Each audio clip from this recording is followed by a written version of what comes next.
오늘은요, 네. 차명계좌 편이에요. 네. 차명계좌 뭐 많이 다루긴 했습니다만, 네. 요즘에 계속 나온다고 하더라고요. 네, 많이 나오고 있습니다. 예, 그래서 세무조사로도 나오고, 네. 아니면 해명자료 요청으로도 나오는데, 네. 좀 설명 좀 부탁드릴게요. 사실 국세청에서 차명 계좌를 쓴 부분에 대해서는 굉장히 엄격하게 처리를 하고 있는데요. 사실 개인 사업자 같은 경우에는 특히나 가족분들의 계좌를 쓰는 경우들이 많이 있어요. 그래서 이런 부분에 있어서는 상당히 좀 주의를 하셔야 될 필요가 있습니다. 예. 그렇다면 어떤 경우에 조사를 받게 되나요? 일단 차명 계좌 사용은 제3자 타인에 의해서 신고에 의한 경우가 많은데, 이렇게 타인에 의해서 차명 계좌 사용한다는 부분이 신고가 되게 되면 국세청에서는 이제 그 신고가 된 계좌, 그 계좌를 열어볼 수 있는, 조회해 볼 수 있는 권한이 생기는 거죠. 그래서 이렇게 이 계좌에 대해서 입출금 내역을 확인을 해보니 또 이제 그 확인한 결과 입금액이 상당하다.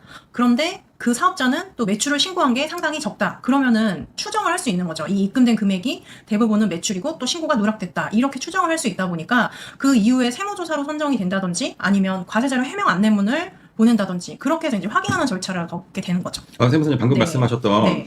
해명자료 제출 요청을 받았다면 네. 어떻게 대응을 좀 해야 될까요? 네, 일단은 중요한 부분은 근거 없이 소명을 하는 부분을 피하셔야 됩니다.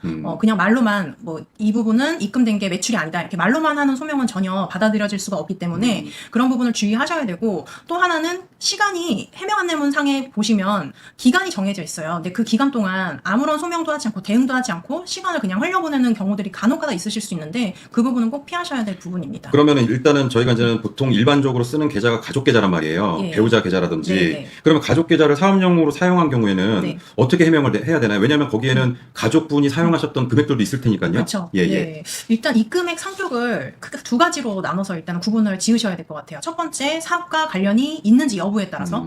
그러면은 사업과 관련이 없는 부분이라고 한다 그러면 없는 부분인데 어떠한 부분 때문에 입금이 됐는지에 대해서 설명을 하시고 자료를 갖추셔야 되는 거고, 만약에 사업과 관련된 부분으로 입금이 됐다 그렇다고 한다 그러면 이제 두 번째 단계로 사업과 관련된 이 부분이 신고가 되었는지 그 여부를 확인하셔서 신고가 되었다면 어떤 날짜에 어떤 금액으로 신고가 되었는지를 입증을 하시고, 그렇지 않다 그러면 이제 매출을 과소신고한 부분으로 확인이 되는 거겠죠. 근데 이제는 업종에 따라서는 네. 현금 거래가 많을 수 있잖아요. 네, 네, 그렇습니다. 이런 경우에는 어떻게 해명을 해야 되죠? 네, 사실 업종 특성상 현금성 거래가 많이 발생할 수밖에 없는 업종들이 있어요. 그러면은 이 부분 또한 현금성 거래긴 하지만 신고가 적정이 되었다는 것을 입증을 해주시면 되겠죠. 그렇구나. 네, 네. 그 현금이라고 해서 네. 진짜 종이돈을 들고 가는 거 말고 네. 이체하는 것도 그렇죠. 말씀을 드리는 겁니다. 네, 맞습니다. 그러면 이제 해명이 아니라 네. 만약에 세무조사로 넘어왔어요. 네. 그렇게 됐을 때는 어떤 부분을 좀 유의해야 될까요?